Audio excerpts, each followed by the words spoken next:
যে আমি কামাইছি 2.5% আল্লাহকে কেন দিব? আমি যে কামাইছি ওকে যদি প্রশ্ন করা হয় তুমি আসলা কোত্থেকা, তোমাকে অস্তিত্ব দিল কে, তোমার জন্ম কোত্থেকা, তোমার পূর্ণতা কোত্থেকা, তোমার সুস্থতা কোত্থেকা, তোমার যোগ্যতা কোত্থেকা, এরকম 100 না 1000 প্রশ্ন করা যায়। আর ওর যদি মাথা ঠিক থাকে তো আপনি যেরকম আল্লাহ বলতেছেন ওকে আল্লাহ বলতে হবে।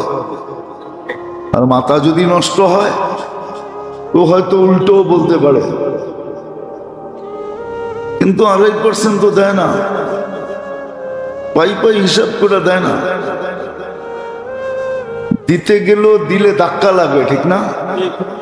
এতটি টাকা, লাখের ভিতরে 2,500,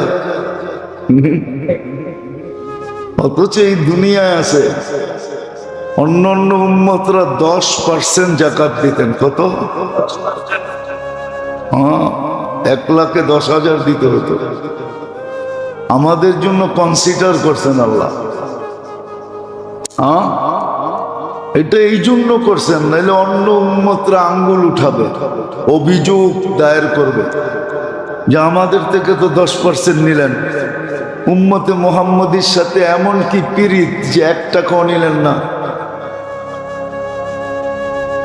এরকম কি পীড়িত আপনার লগে, কি ভালোবাসা, কি মহব্বত, কি স্নেহ, কি মায়া, কি মমতা, আঙ্গুল উঠাইতে পারতো। এই জন্য লমসম নিয়া, ঠিক না? লমসম নিয়া, লমসম নিয়া ছেড়ে দেয়। অনেক সময় হয় না, আপন মানুষ গেলে চালান তো দেওয়া যাবে না, যেই দামে কিনছি ওই দাম তাদের লাভ লাগবে না। আল্লাহ আমাদের থেকে লমসম নিছে যেন অন্য উম্মত আঙ্গুল না উঠাইতে পারে। কিয়ামতের দিন সবাই তো জানবো, সব প্রকাশ হয়ে যাবে। তো আল্লাহ যেন বলতে পারে ওদের থেকেও তো নিছি, কম নেই আর বেশি নেই, নিছি তো, একবারে তো ছেড়ে দিই নাই। কিন্তু ওই 2.5%ও তো দিতে চায় না, হিসাব করে দেয় না। কসম খোদার, 2.5% যদি হিসাব করে আমার দেশের মানুষ দিত জাকাত, তাইলে দেশের 70% গরিব বিলুপ্ত হয়ে যেত। সত্য। এটা যদি সঠিকভাবে সুরক্ষিত হতো আর সঠিকভাবে বন্টন হতো। কি একটা কাহিনী আছে না, শিয়ালের রুটি ভাগ যদি না হইতো। এরকম একটা কাহিনী পড়ছেন? শিয়ালের ভাগ প্রথম শীর্ষেই এরকম ভাবে যেন দুটা সমান না হয়, সমান করতে যায় আবার কম হয়ে গেছে, আবার আরেকটা শিরা সমান করছে, ওইখানেও যে দেখে সমান হয় না। এরকম সমান করতে করতে পুরা টাকা বলছে। আমার দেশের অবস্থা হলো এরকম, সমান বন্টন করতে যায় এরকম পুরাটাই পেটে চলে যায়। যাকাত যদি সঠিকভাবে দিত আর সঠিকভাবে সুরক্ষা হতো আর সঠিকভাবে বন্টন হতো,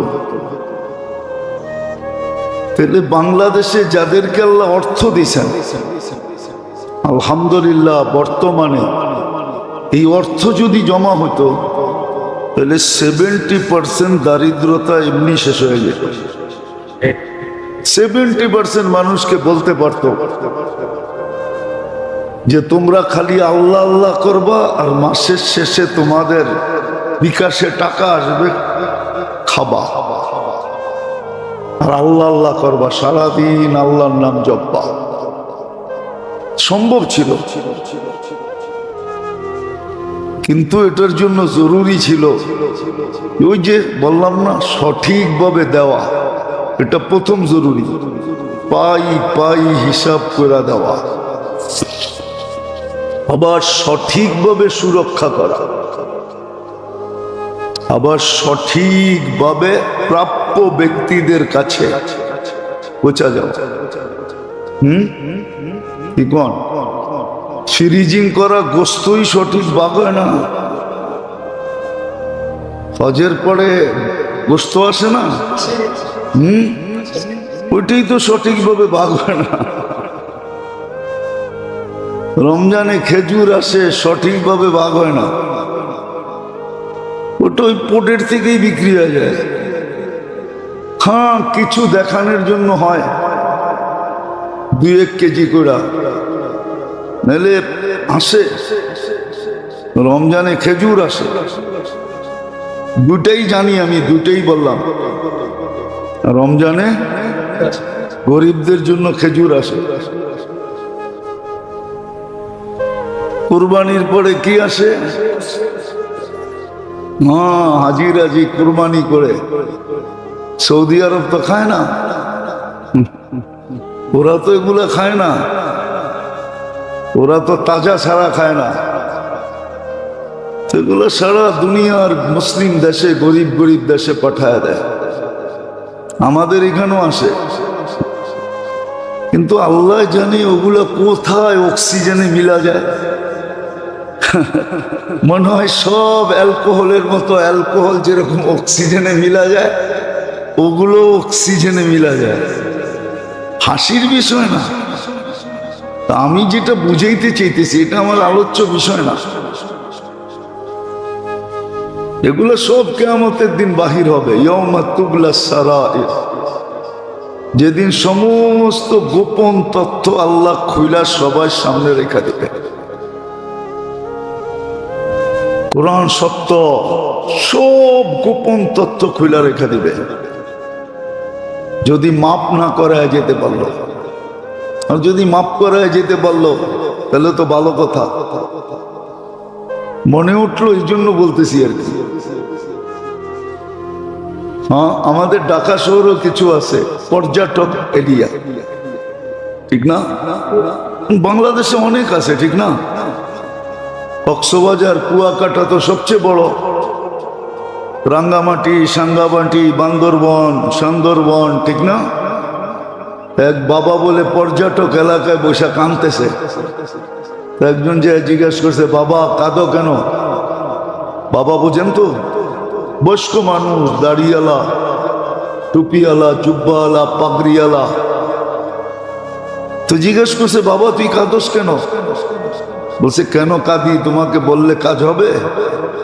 বলছে, বলো বাবা। বলছে, এই মানুষগুলা দেখে কাঁদতেছি। বলছে, কেন? বলছে, আল্লাহ 24 ঘন্টা মাফ করার জন্য ডাকে, আর এই মানুষগুলো একটাও আল্লাহর কাছে মাপ চায় না, অথচ সূর্যের আলে গুনাহ করতেছে। পর্যটক এরিয়ায় তো গুনাই গুনাহ, ঠিক না? না গুনাহ না? অস্বীকার করতে পারবেন? গুনাই গুনাহ, নাফরমানি নাফরমানি। যেই মানুষগুলো তো আল্লাহর কাছে মাপ চায় না, আল্লাহ তো মাফ করার জন্য রাখতেছে। হাদিস এটাই বলে, ইয়াবসুতু ইয়াদাহু নাহারান, সারাদিন মাগফিরাতের হাত প্রসারিত করে বসে থাকে। হাত্তা ইয়াতুবা মাসিআল লাইল, রাতের অন্ধকারে যে গুনাহ করছে ওকে মাফ করার জন্য। ইয়াবসুতু ইয়াদাহু লাইলান হাত্তা ইয়াতুবা মাসিআন নাহার, সারা রাত্র হাত প্রসারিত করে বসে থাকে। কুদরতি হাত, মাগফিরাতের হাত। সূর্যের আলোতে যারা গুনাহ করছে ওরা যেন মাপ চায়। বসে এই জন্য আমি দেখতেছি আর কাঁদতেছি যে হায়, লোকগুলা মাপ করার জন্য অপেক্ষা করতেছে, ডাকতেছে, দরজা খুলে দিছে, একটাও তো মাপ চায় না, অথচ গুনায় ডুবতেছে। খুশিতে গুনাহ করতেছে, সেলফি তুলতেছে, চিত্র দেখলে পাগল হয়ে যাওয়ার কথা। তো ওই বাবাকেই দেখতেছে কয়েকদিন পরে আবার কবরস্থানে বসে কাঁদতেছে। জিজ্ঞেস করছে, বাবা ওই দিন দেখলাম তুই পর্যটক কেন্দ্রে বসে কাঁদতেছস, আজকে কবরস্থানে বসে কাঁদছ কেন? বললে বুঝবে। বলছে বল না বাবা। বলে আমি চোখে দেখতেছি এই কবরবাসী 24 ঘন্টা মাপ চাইতেছে, কিন্তু আল্লাহ তাকায়ও দেখেন না, মাপ করবেন তো দূরের কথা। উপরে ছিল তো মাপ করতে করার জন্য ডাকতেছে, ভিতরে গেছে এখন মাপ চাইলো, বড় কঠিন কথা। পাবলে বড় কঠিন কথা, পাবলে অনেক বড় কঠিন কথা, কঠিন যুক্তি, কঠিন বিষয়। আজকে তো মাপ করার জন্য ডাকতেছে, কালকে তো মাপ চাইতে চাইতে চাইতে কোরআনে আছে 1000 বছর টানা মাপ চাইতে থাকবে। উত্তর কি আসবে? কলুক সাউফিহা ওয়ালা তুকাল্লিমু, থাকো, আজকের থেকে তোমার বাক শক্তি হরণ করা হলো, তুমি আর মাপ চাইতে পারবে না, চাওয়ার সুযোগটাও তোমাকে দেওয়া হবে না। কলুক সাউফিহা, ভালো মতে বুঝি। এই জন্যই কথা শুরুটা এটা দিয়ে করছিলাম যে একটা চিন্তা করা উচিত, প্রত্যেক কর্মের সুন্নত তরিকা কেন দিলেন? প্রত্যেক কর্মের সুন্নত তরিকা আছে, এমনকি এই শরীরটা সাজানেরও সুন্নত তরিকা আছে।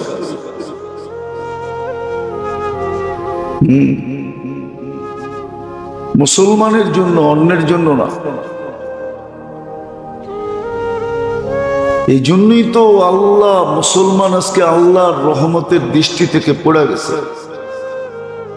হাদিসে সুস্পষ্ট আছে, ইদা আদুমাত উম্মতি আদ-দুনিয়া নুসিয়াত মিনহা হাইবাতুল ইসলাম। ইসলামের গুরুত্ব, মহত্ব, বড়ত্ব, প্রয়োজনীয়তা, ইসলাম যে কত বড় দৌলত, কত বড় সম্পদ,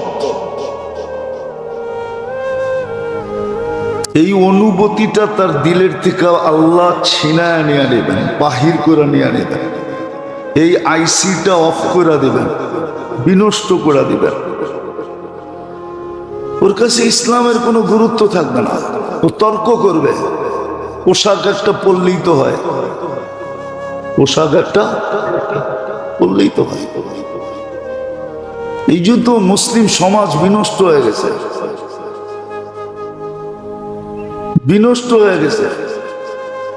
মহিলারা কাপড় পরে, কিন্তু হাদিস বলে কাপড় পরে নাই। কাপড় পরে, কিন্তু আল্লাহ আল্লাহ রসুল কি বলে? আরিয়াতুন কাসিয়াতুন মাইলাতুন মুমিলাতুন। আরিয়াত, কাসিয়াত, সে কাপড় পরে নাই। এরকম আটা সাটা কাপড় পরছে। আটা সাটা বোঝেন কি? টাইট ফিট, এটা বোঝেন ঠিক না? ইংরাজি বোঝেন, আরটা বোঝেন না। টাইট ফিট কাপড় পরছে, পুরুষও পরে, মহিলাও পরে টাইট ফিট কাপড়। কিন্তু নিয়ম ছিল ঢিলা ঢালা পরবে, যাতে শরীর বোঝা না যায়। কিন্তু কাপড় পরে কি টাইট ফিট। এটা দ্বারা সমাজ নষ্ট হয়, এটা দ্বারা সমাজ নষ্ট হয়, যুবকরা নষ্ট হয়ে যায়, এমনকি বুড়াও নষ্ট হয়ে যায়। পেপার দেখলে দেখা যায় বুড়াও নষ্ট। কি ভাঙ্গা বললাম না, বৃদ্ধরও নষ্ট হয়ে যায়। পুরো সমাজ নষ্ট, এটাকে মহাসারা বলে। কাপড় পরেও কাপড় পরে নাই।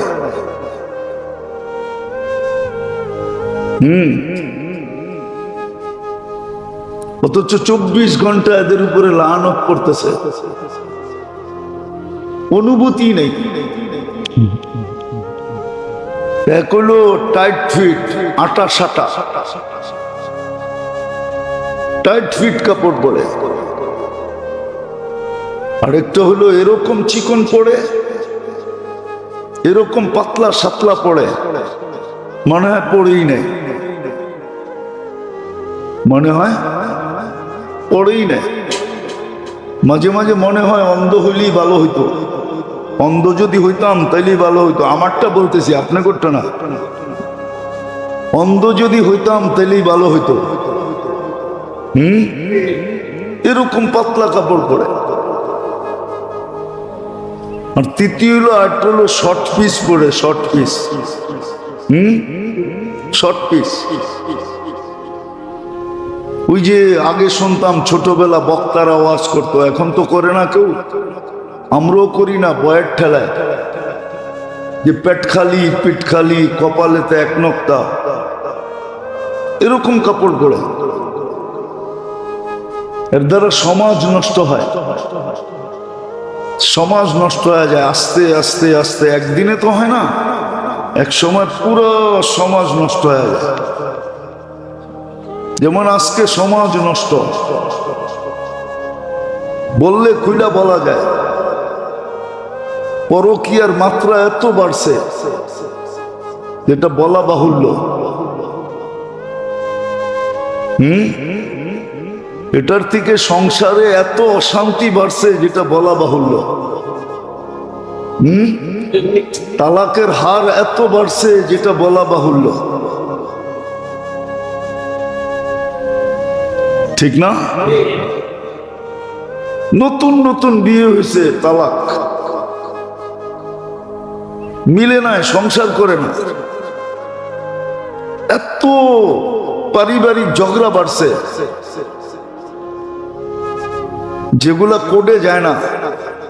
যে কি হবে, বৎসরের পর বৎসর ঝুলা থাকবে।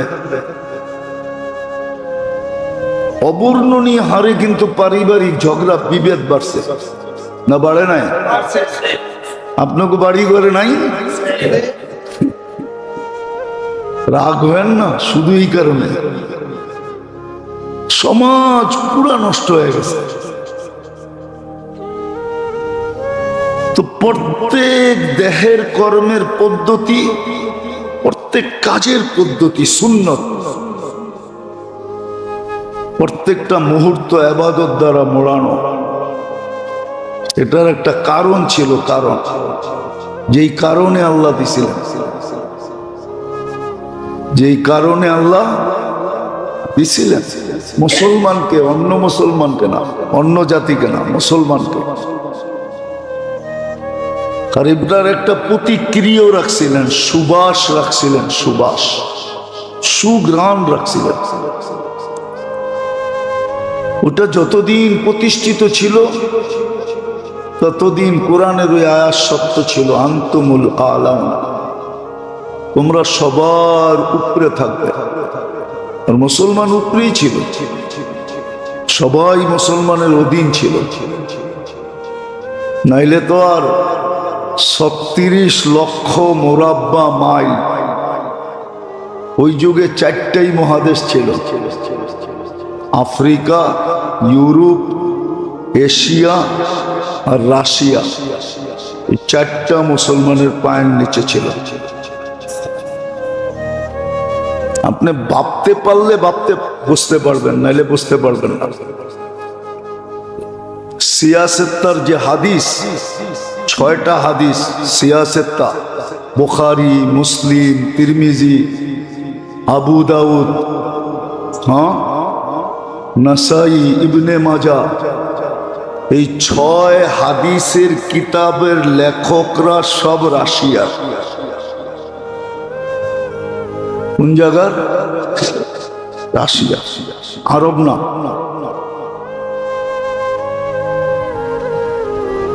সব রাশিয়া। কেমন সময় ছিল, ভালো মতে মনোযোগ দিয়া।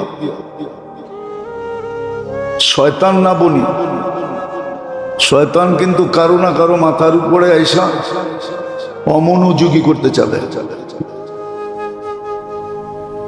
উশৃঙ্খলা তৈরি করতে চাবে। সব রাশিয়ার লেখক, আরব ভূখণ্ডের লেখক না। ইমাম বুখারী রাশিয়ার, ইমাম মুসলিম রাশিয়ার, ইমাম তিরমিজি রাশিয়ার, ইমাম আবু দাউদ রাশিয়ার, ইমাম নাসাই রাশিয়া, ইমাম ইবনে মাজা রাশিয়া। অধিকাংশ হাদিসের কিতাব যারা লেখছেন সব রাশিয়া। আবু হানিফার শুধু ইরাকের। হানাফি মযহাবের যত রাইটার আছে আর লেখক আছে আর কিতাব আছে সব রাশিয়ার লেখা, চেচেনিয়া। এক যুগ ছিল মুসলমান উপরে ছিল,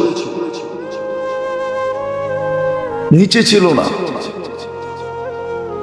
এদেরকে দেখা দেখা দলে দলে মুসলমান হয়েছে। হ্যাঁ, দেখানো যায়। বাইজিদ বুস্তামি রহমতুল্লাহ এক বৈঠকে 5 লক্ষ মুসলমান হয়েছে। ইমাম আবু হানিফা রহমতুল্লাহ জানাজা দেখা 90,000 মুসলমান হয়েছে, শুধু জানাজা দেখা। একটা সময় ছিল, এই জন্য ভালো মতে বুঝি, নাহলে জীবন আমার, জীবন আমাকে সুযোগ দিবে না। জীবন আমার, দেহ আমার, কিন্তু দেহ আমার পক্ষে না, সে আমার পক্ষে কাজ করবে না। জীবন আমার, সময় আমার পক্ষে কাজ করবে না। সময়কে আমার পক্ষে নিতে হবে, দেহকে আমার অধীন করতে হবে। মনটাও আমার, কিন্তু মন আমার পক্ষে না। কোরআন বলে ইন্না নাফসা লাআম্মারাতুন বিসু, মন আমার পক্ষে না, আমার পক্ষে তাকে আনতে হবে, আমার পক্ষে আনতে হবে। গোড়ায় শুধু লেগাম লাগাইলে হয় না। লেগাম চিনেন? 2 দিক দিয়ে 2টা লাগায় না। আবার এটার উপরে একজন কন্ট্রোলারও লাগে, যে এটাকে কন্ট্রোল করবে। খালি লাগায় ছেড়া দিলে হয় না। লাগায় ছেড়ে দিলে লেগাম কাজ করবে না, উপরে একজন কন্ট্রোলার লাগবে। তো 3টাকে কন্ট্রোল করতে হবে, দেহটাকেও কন্ট্রোল, সময়টাকেও কন্ট্রোল, মনটাকেও কন্ট্রোল। আবার যখন কন্ট্রোল হয়ে যাবে তখন আবার 3টা আপনার পক্ষে আসবে। সময় আপনাকে স্মরণ করায় দিবে এখন এটা করা দরকার। কাজ করতে গেলে দেহ আপনাকে বলবে না, এইভাবে না, বাম দিক দিয়ে চলা যাবে না, রাস্তার ডান দিক দিয়ে চলতে হবে। তখন আবার দেহ আপনার পক্ষে হবে। এরকম মনও আপনার পক্ষে হবে। গুনাহ হয়ে যাবে কিন্তু মন সাথে সাথে বলবে তওবা কর, তো মন সাথে সাথে তওবা করবে, পক্ষে হয়ে যাবে। আর নাইলে ভুগতে হবে। এই জন্য আল্লাহ প্রত্যেক কাজের সুন্নত তরিকা দিছিলেন যেন মুহূর্তগুলো দামি হয়। সুন্নত তরিকাই দামি বানানোর জন্য। সুন্নতের ছোঁয়া লাগলেই দামি হয়ে যাবে। যেমন মানুষ বলে পরশ পাথর নাই, আমিও বলি পরশ পাথর নাই, কিন্তু হ্যাঁ সুন্নত পরশ পাথর। আল্লাহ রসুলের তরিকা পরশ পাথর। যেই মুহূর্তের কর্মের সাথে সুন্নতের ছোঁয়া লাগবে ওটা দামি, এত দামি যে সমগ্র জগতের বিনিময়। আপনি দেখেন আল্লাহর সুস্পষ্ট কথা, লাউ কানাতিদ দুনিয়া ইনদাল্লাহি তাদিলু জানাহা বাউদা। পুরাটা দুনিয়া, পুরাটা সম্পদের সাথে একটা মশার ডানার সমান যদি আল্লাহর কাছে দাম হতো, তাও কোনো মাসির শরীরে লাগানো ডানা না, যেই ডানাটা মাসির থেকে ছুটা গেছে, ছড়া গেছে, পড়া গেছে, ওটার সমান যদি হতো, তাহলে কোনো খোদাদ্রোহীকে, আল্লাহর বিরুদ্ধাচরণকারীকে, কোন কাফেরকে আল্লাহ এক টোপ পানি পান করতে দিতেন। লাউ কানাতিদ দুনিয়া ইনদাল্লাহি তাদিলু জানাহা বাউদা মা সাকা কাফিরান শুরবাতা মা। আপনি জানেন না পানির দাম কত? হাইড্রোজেন অক্সিজেন মিলাইলে পানি হয়, আমিও মানি, কিন্তু আরেকটা কেমিক্যাল মানুষের কাছে নাই, যেটাকে হায়াত বলে, হায়াত, জীবন বলে, জীবন। পানির অপর নাম কি? জীবন নামের কেমিক্যালটা মানুষের কাছে নাই, আল্লাহ কুদরত দিয়া পানির ভিতরে ঢালে, ওটা মানুষ মিক্স করতে পারে না। এই জন্য মানুষের বানানো পানি খাইলে মানুষ মরে যায়। হাইড্রোজেন অক্সিজেন খাইতে তো থাকেন সারাদিন, খুব কোক শোক এই সেই, কোক তো খান না, শোক খান আর কি। শোক বুঝেন? শোক বুঝেন কি? দুর্মি শোক বোঝেন না? দুঃখ, দুঃখ, ব্যথা। কোক তো খান না, শোক খান আর কি। তো যেটা বুঝাইতেছিলাম, এক ফোঁটা পানি পান করতে দিতেন না। তো সুন্নত হলো পরশ পাথর, যেই কর্মে ছোঁয়া লাগে কর্ম দামি হয়ে যায়। একটা উদাহরণ দেই, তারপরে বুঝবেন। ঘরের থেকে উজু করে মসজিদের দিকে আসলো, সে যেন এহরাম বান্দা বাইতুল্লাহর দিকে রওনা করলো। এহরাম বাঁধা অবস্থায় বাইতুল্লাহর দিকে গেলে যেই পরিমাণ সওয়াব হয়, ঘরের থেকে উঁচু করে মসজিদে আসলে এই পরিমাণ সওয়াব হয়। পরশ পাথর সোনা হয়ে গেল, কেননা সুন্নতের ছোঁয়া লাগছে। কি লাগছে? সুন্নতের ছোঁয়া লাগছে। এরকম হাজারো আছে, কয়টা দেখাম না। বুঝলে একটা দিয়েই বোঝা যায়, বুঝতে চাইলে একটা দিয়েই বোঝা সম্ভব। বাংলায় না একটা প্রবাদ বাক্য আছে, কয় জ্ঞানী মিনারা দেখলেই বোঝে। না, জ্ঞানী ইশারা করলেই বোঝে, আর বেউকুফরে মিনারা দেখাইলেও বোঝে না। বেউকুফকে মিনারা দেখাইলো কি বোঝে না, আর জ্ঞানী ইশারাই বোঝে। বুঝলে একটা দিয়ে বোঝা যায়, করার ইচ্ছা থাকলে একটা দিয়ে দিলে গাইথা যায়, জিন্দেগি চেঞ্জ হয়ে যায়। তো আল্লাহ সমস্ত কর্মর পদ্ধতি দেওয়ার কারণ, সুন্নত তরিকা দেওয়ার কারণ, যে দেহের সমস্ত কর্মগুলা যেন দামি হয়, যার কারণে এই মানুষটাও দামি হবে। সমস্ত কর্মের পদ্ধতি দেওয়ার কারণ এটা, সমস্ত মুহূর্তে ইবাদত বন্দেগী দেওয়ার কারণ এটাই, শুক্রবার দেওয়ার কারণ এটাই, যে প্রত্যেক মানুষ যেন এক সপ্তাহের গুনাহ শুক্রবার দিয়া মাফ করায় নিতে পারে। কেননা গত শুক্রবারে যে জুমা পড়ছে আর আজকে যে জুমার জন্য ছুটে আসছে, হাদিস বলে আল জুমাতু ইলাল জুমাতি কাফারা, মধ্যবর্তী এক সপ্তাহের গুনাহ মাফ।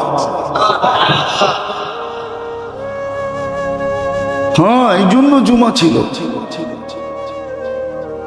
নামাজ টু নামাজ এই জন্য যে মধ্যবর্তী সময়ের গুনাহ যেন আর না থাকে। আসসালাতু ইলা সালাতি কাফারা। আবার যখন এসা পড়ে ঘুমায়া যায় আর ফজরের জন্য ওঠে আর নামাজ পড়ে, তো সারা রাত্র ঘুম বাদ দিয়া ইবাদত লেখা হয়। এই পদ্ধতিগুলো এই জন্যই যেন মানুষটা আর মুহূর্তগুলো দামি হয়। কেননা কিয়ামতের দিন এটাই দেখবে, লিয়াবলুয়াকুম আইয়ুকুম আহসানু আমালা। কে কতটুকু করে আসলো, ভালো করলো না খারাপ করলো, আল্লাহর ইচ্ছা মতো করলো না নিজের মন মতো করলো। আল্লাহর ইচ্ছা মতো করলো না নিজের মন মতো করলো। দুনিয়া তো বহুত নিয়ম আছে, বহুত নিয়ম দুনিয়াতে আছে। এয়ারপোর্টে যে আপনার মন মতো করতে পারবেন না, এয়ারপোর্টের বিধি বিধান মতো করতে হবে, ঠিক না?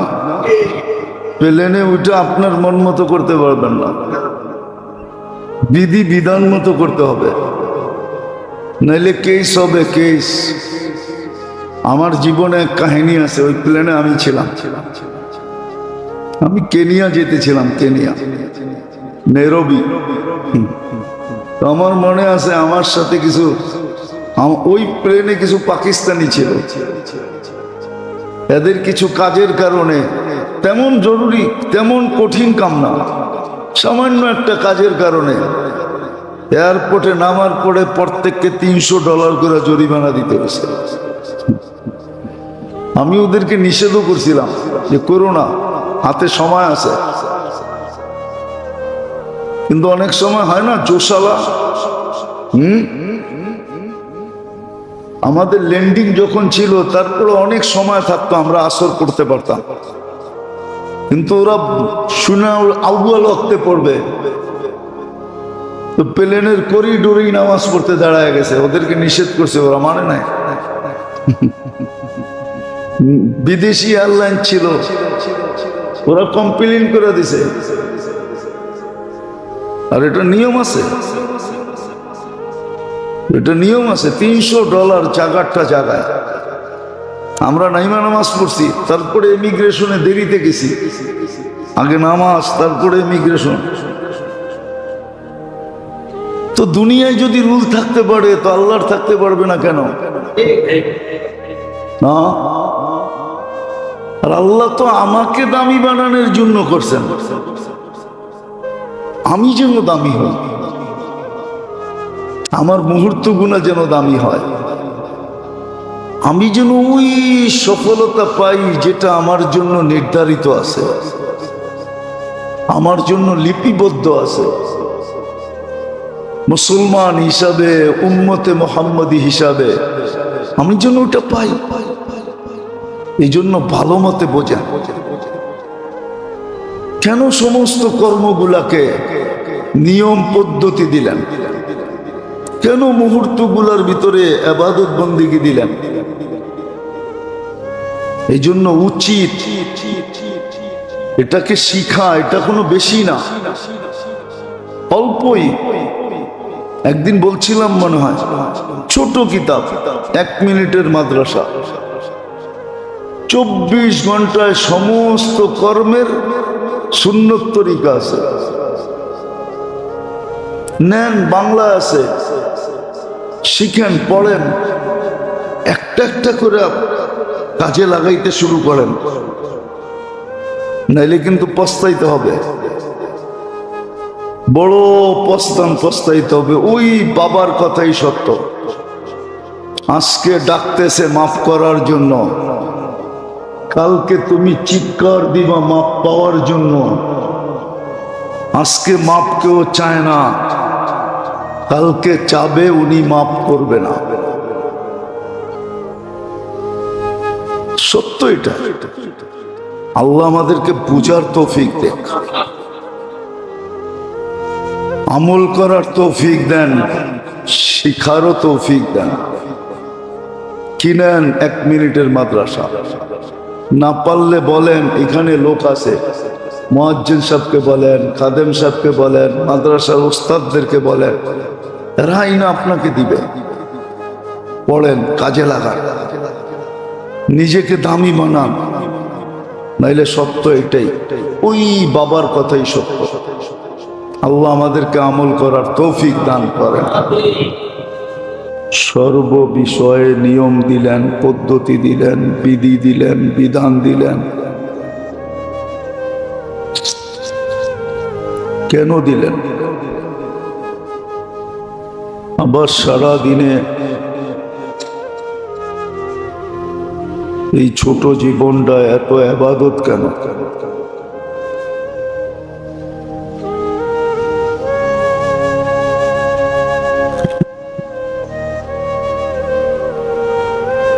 কেননা মানুষের জীবনের কর্মগুলা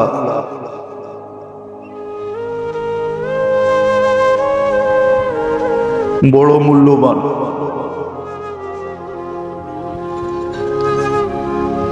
যদি সে যদি মূল্যায়ন করে, তাহলে জীবনের সমস্ত কর্মগুলা অনেক মূল্যবান।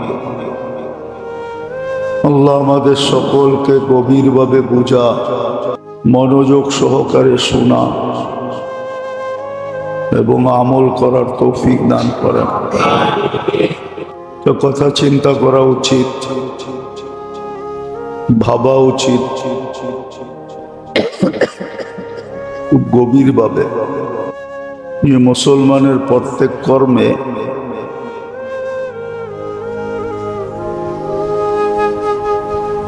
নিয়ম পদ্ধতির বিধি বিধান কেন? এমনকি বাথরুমে ঢোকা, বাথরুম থেকে বাহির হওয়া, কাপড় পরা, কাপড় খোলা, জুতা পরা, জুতা খোলা, সাধারণ থেকে সাধারণ আমলেও বিধি বিধান কেন? নিয়ম কানুন কেন? 24 ঘন্টায় যত কাম মানুষ করে, যত কাজ মানুষ করে, এমনকি রাস্তার হাঁটারও বিধান আছে। এই বিধানগুলা কেন? খুব গভীরভাবে ভাবলে বুঝে আসবে, নাইলে বুঝে আসবে না যে আল্লাহ কেন সর্ব বিষয়ে নিয়ম দিলেন, পদ্ধতি দিলেন, বিধি দিলেন, বিধান দিলেন। কেন দিলেন? আবার সারা দিনে এই ছোট জীবনটা এত ইবাদত কেন?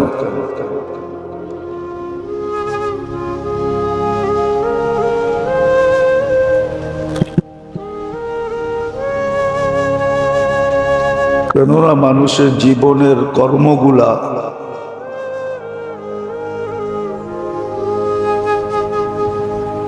বড় মূল্যবান।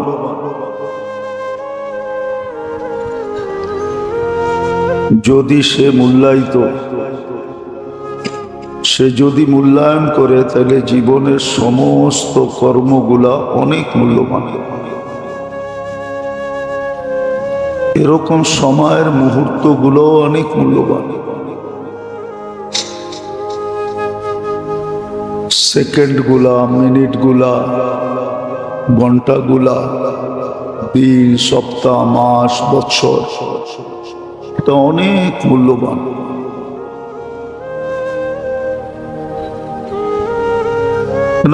কেননা মানুষকে হিসাব কিতাবের সম্মুখীন হইতে হবে।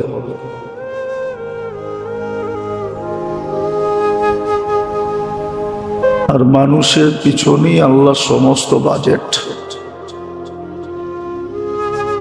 এই জন্য বললাম, বাজেট দিয়ে সহজে বুঝে আসবে।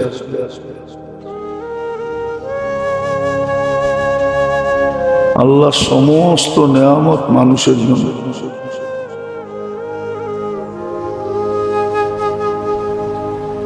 সমস্ত বাজেট মানুষের জন্যই নির্ধারিত।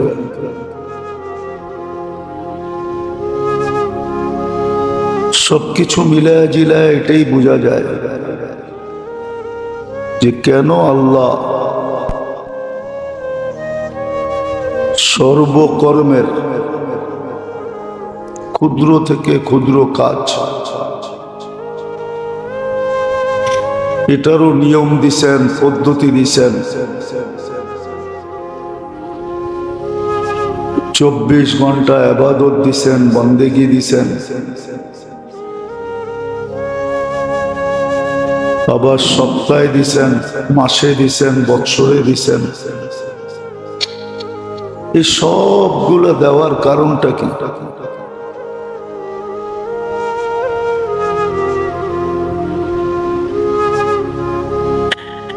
দেখলে দেখা যায় একটা মুহূর্ত ইবাদত বন্দেগী ছাড়া খালি নাই।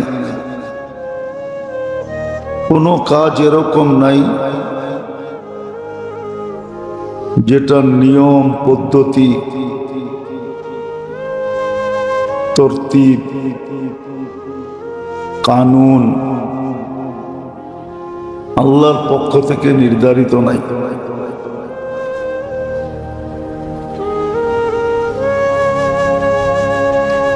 সবকিছুর ভিতরে নিয়মতান্ত্রিক থাকার কারণটা কি?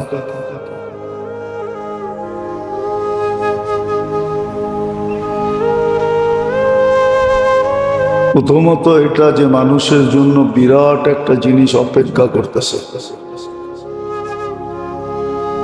যেটাকে চির সফলতা বলে। দুই জিনিসের এক জিনিস মানুষের জন্য অবধারিত, হয়তো সে চিরদিনের জন্য সফল হবে, না হয় সে অসফল হবে। একটাকে আরবিতে সাআদত বলে, আর একটাকে আরবিতে শাকাওয়াত বলে। চির সফলতা না হয় চির অসফলতা।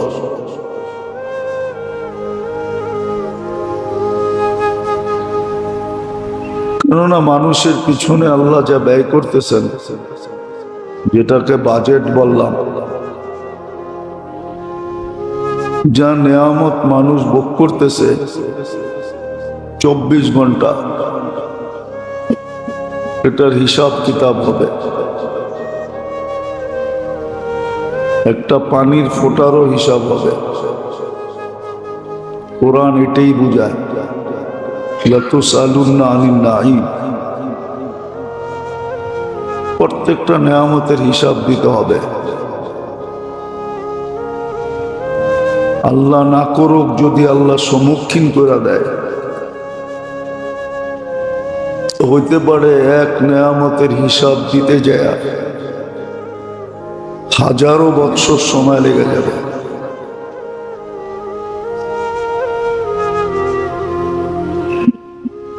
এই জন্য কোরআনে আছে, দেখা যাবে 50,000 বৎসর দাঁড় করায় রাখবে, কিন্তু মিলায় দিতে হবে।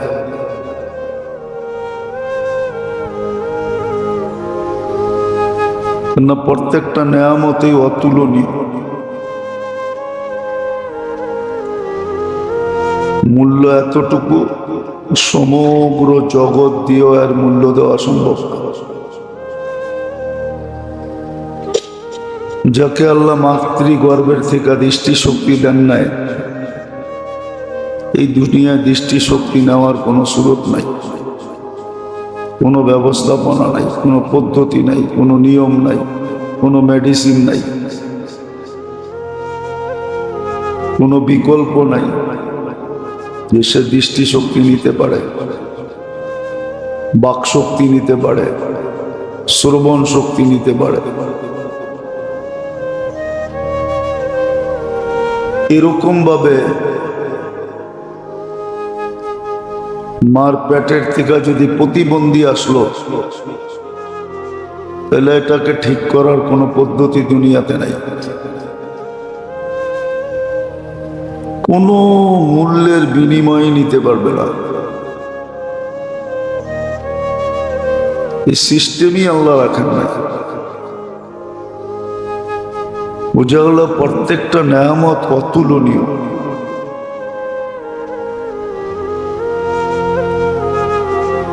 আর এই সব নেয়ামত মানুষ ভোগ করে।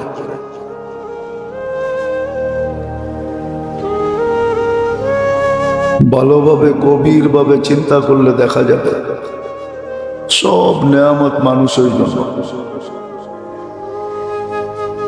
উপকৃত একমাত্র হয় মানুষ। বিদায় সমস্ত বাজেট যখন মানুষের জন্য, নেয়ামতের হিসাব কিতাব হবে। সফলতা অসফলতার সম্মুখীন হইতে হবে। ওইখানে কোনো যুক্তি তর্ক দাঁড় করানো যাবে না। যতই যুক্তি আজকে মাথার ভিতরে খেলুক না কেন, অনেক যুক্তি অনেক তর্ক আমাদের মাথার ভিতরে খেলে, কিন্তু দাঁড় করানো যাবে না। কেননা যেই যুক্তি দাঁড় করাবো ওটার জবাব আমার মাথার ভিতরেই রাখা আছে, ওটা আজকে ওপেন হয় নাই। এই জন্য দুনিয়া বলে মানুষের ব্রেন দুনিয়াতে ঊর্ধ্বে 15% ওপেন হয়েছে, 15%-এর উপরে কারো ওপেন হয় নাই। 85% বন্ধ আছে। ওই 85%-এর ভিতরে কি লুকানো আছে ওটা মানুষ জানে না। 15% যে ওপেন হয়েছে, খোলা হয়েছে, ওটা দিয়ে মানুষ দুনিয়াটাকে এখন টেকনোলজি সমৃদ্ধ করছে, উন্নত করছে। ডিজিটাল বলেন আর স্মার্ট বলেন, মানুষ এই 15% দিয়ে বানাইছে। 85% কিন্তু বন্ধ আছে। এটা মৃত্যুর সাথে সাথে খুলে যাবে,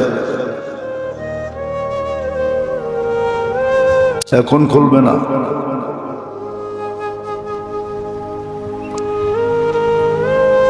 এই জন্যই আল্লাহ মানুষের মুহূর্তগুলা, জীবনের সময়গুলা, অঙ্গের কর্মগুলা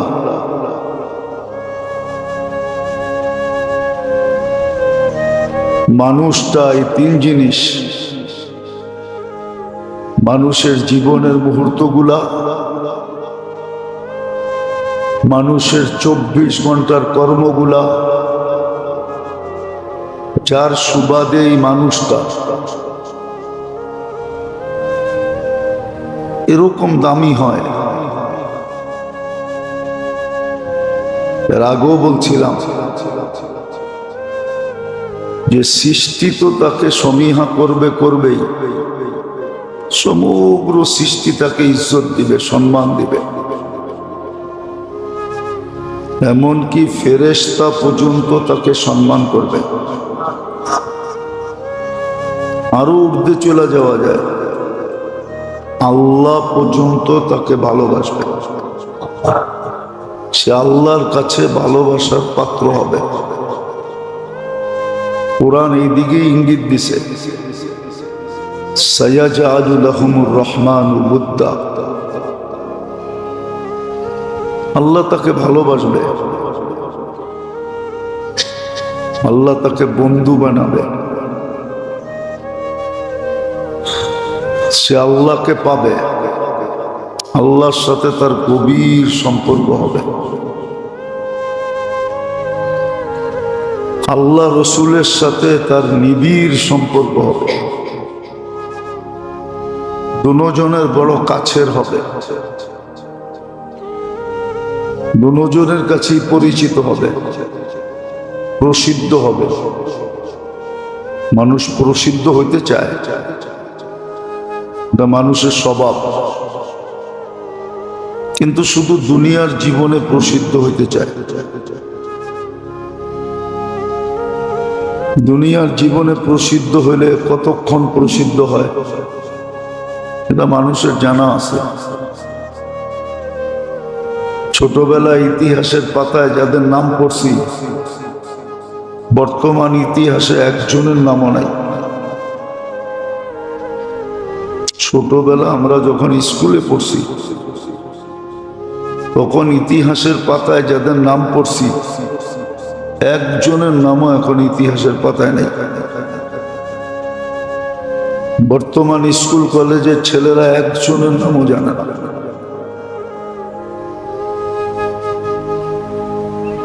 কেন? এটাই সত্য। 100 বছর আগে যারা থাকে ইতিহাসের পাতায়, 100 বছর পরে আইসা তারা মুছা যায়, আবার নতুন কিছু মানুষ ইতিহাসের পাতায় আসে। আর আদি অন্ত তো কেউ পড়ে না। দুনিয়ার শুরু থেকে এই পর্যন্ত কেউ পড়ে না।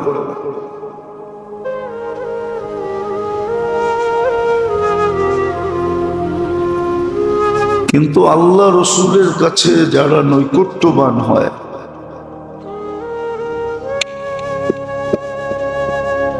ওদের নাম চিরদিন থাকে। সাহাবায়ে কেরামের নাম কিয়ামতের সকাল পর্যন্ত মোছা যাবে না। আউলিয়ায়ে কেরামের নাম কিয়ামতের সকাল পর্যন্ত মুছবে না। মুহাদ্দিসিনের নাম কিয়ামতের সকাল পর্যন্ত মুছবে না। আবু হানিফার নাম কে কিয়ামতের সকাল পর্যন্ত মুছবে? মুছবে কেউ? শাফি রহমতুল্লাহ আলাইহির নাম, আহমদ ইবনে হাম্বল রহমতুল্লাহ আলাইহির নাম, মালিক রহমতুল্লাহ আলাইহির নাম, হাদিস যারা লেখছে এদের নাম কিয়ামতের সকাল পর্যন্ত মুছবে না। কিন্তু হাজারো কোটি নাম এই পর্যন্ত মুছে গেছে। যেটা আমি বুঝাইতে চাইতেছিলাম, যদিও প্রশ্নের ভঙ্গিতে, আল্লাহ করুক আমরা ভাবি সর্বকর্মের তরতিব কেন আল্লাহ দিলেন, নিয়ম পদ্ধতি কেন দিলেন, বিশেষ করে মুসলমানের জন্য। যে মুসলমান না তার জন্য ভিন্ন কথা, সে যেমন খুশি তেমন জীবন কাটাইতে পারে। আর এটা শুধু সুস্পষ্ট ঘোষিত, যেমন খুশি তেমন জীবন কাটাও, তামাত্তাউ কলিলান, যেমন খুশি তেমন চলো অল্প কয়েকদিন। ফাইন্নাকুম মুজরিমুন মাসিরুহুমুন নার। তারপরে তার জন্য ওই বাধ্যতার জীবন, জাহান্নাম বাধ্যতার জীবন। ওইখানে আল্লাহ মানুষকে বাধ্য করবে, কোনো মতে বিপরীত করার কোনো সুযোগ নাই। আর বিপরীতে জান্নাত, মন চাহি জীবন, মা তাশতাহি আনফুসুকুম। ওইখানে কোনো বাধ্যবাধকতা নাই, ওইখানে মন যা চাবে তা করবে, যা মনে আসবে, যা মনে লাগবে। প্রত্যেক কাজের পদ্ধতি কেন, নিয়ম কেন, বিধি বিধান কেন, প্রতিটা মুহূর্ত ইবাদত কেন, বন্দেগী কেন, আল্লাহর থেকে নির্ধারিত কেন? তিন কারণই। আবার কারণগুলা কেন ওটো অল্প বললাম, কেননা সম্পূর্ণ আল্লাহর বাজেট মানুষের জন্য, মানুষের জন্যই বাজেট করতে হয়। নাইলে আমরা চিরাচরিত কেন শুনে আসতেছি যে শবে বরাতের দুর্বল হোক আর শক্তিশালী হোক, পাওয়া যায় কিতাবে। শবে বরাতে সারা বৎসরের বাজেট প্রত্যেকের ভাগ্যে লেখা হয়, বা লাইলাতুল কদরের রাত্রে লেখা হয়। এই বাজেট কেন?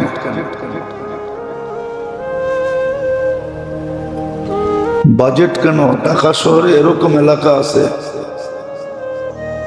মাঝে মাঝে বলি, গেলে বলি, আসলে ইসলামবাগ চলে যান। ইসলামবাগ পুরাটা মেনি কারখানা দিয়ে ভরা, শত শত ধরনের কারখানা ইসলামবাগে। গেছেন কখনো? লালবাগের পাশে, চিনেন? ওইখানে হাজারো ধরনের কেমিক্যাল ব্যবহার করা হয় কারখানাগুলাতে, অথচ ওই কেমিক্যাল গুলা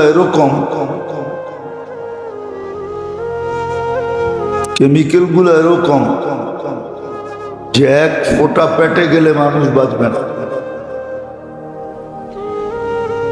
ওই কেমিক্যাল গুলা ওয়েদারের ভিতরে ছড়ায় না? না ছড়ায় না? কখনো হাজারিবাগ গেছেন? ট্যানারি যখন ছিল, গেছেন কেউ? কেমন সুগ্রাম, আতর ফেল, ঠিক না?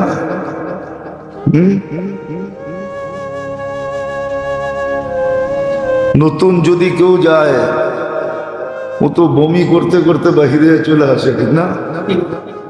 কিন্তু ওইখানের কর্মচারীরা থাকতেছে না, ওটার ভিতরেই ঘুমাইতেছে, ওটার ভিতরেই খাইতেছে, ওটার ভিতরেই 24 ঘন্টা কাটাইতেছে, ঠিক না? হ্যাঁ, কিন্তু ওই জিনিসটাকে আল্লাহ অক্সিজেনের সাথে মিলতে দেয় না। হ্যাঁ, চামড়া শোধন করতে বড় কঠিন কেমিক্যাল লাগে। আল্লাহর ইহসান যে এই কেমিক্যাল গুলা, তেজস্ক্রিয়া আল্লাহ অক্সিজেনে মিলতে দেন না, ওয়েদারে মিলতে দেন, কিন্তু অক্সিজেনে না। অক্সিজেনে যদি মিলতে দিতেন তাহলে টানতে টানতে আমাদের ফুসফুস ফাঁকি হয়ে যেত। ফাঁকি বুঝেন? পাউডার। আল্লাহ মিলতে দেন না, আল্লাহর নিজাম। ঢাকা শহর দূষণে ভরা, কিন্তু আজ পর্যন্ত বিজ্ঞান ঢাকা শহরে অক্সিজেনে দূষণ পান নাই। হ্যাঁ, প্রাকৃতিক ভাবে এটা দূষণ আলা, ওয়েদার দূষণ, কিন্তু অক্সিজেন দূষণ না। অক্সিজেন পিওর, নাহলে আমরা বেঁচে আছি কেন? আমরা তো সব মরে যেতাম। যাদের জন্ম ঢাকা শহরে, বুড়া হয়ে গেছে ঢাকা শহরে, মরে যেত সব। বিজ্ঞান এই কথা একমত হবে। তো আল্লাহর সমস্ত বাজেট মানুষের জন্য, প্রচেষ্টা মানুষের জন্য, নেয়ামত মানুষের জন্য। আবার মানুষের জন্যই সফলতা অসফলতা। মানুষের সাথে আরেকটা জাতি আছে যেটাকে চোখে দেখা যায় না, জিন। জিনের জন্য সফলতা অসফলতা, চির সফল হবে, না হয় চির অসফল হবে।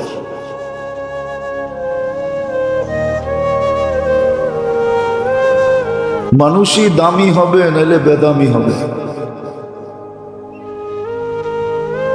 এই জন্যই কিতাবে আছে, প্রাণীগুলা মানুষকে শুধু শুধু সতর্ক করে না, প্রত্যেক প্রাণী মানুষকে সতর্ক করে।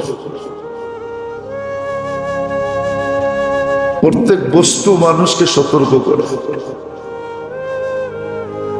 মাটিও মানুষকে সতর্ক করে।